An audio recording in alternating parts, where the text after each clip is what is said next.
How to make all photos private on Facebook. So first of all, launch Facebook app. Make sure that you are logged in. Then tap on your profile picture icon at the top right. Now once you come to your profile, go to Photos. From here, you can select a single photo and change that privacy.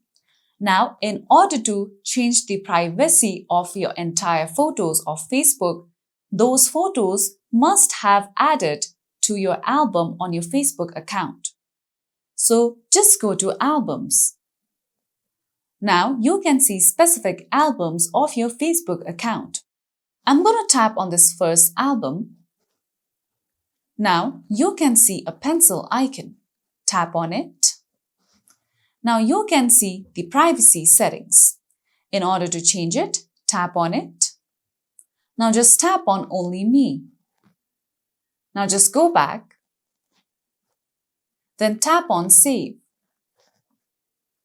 So after you follow all these steps, this is the only way through which you can make all of your Facebook photos private. So that's it for today's video, and at last, don't forget to subscribe to our YouTube channel.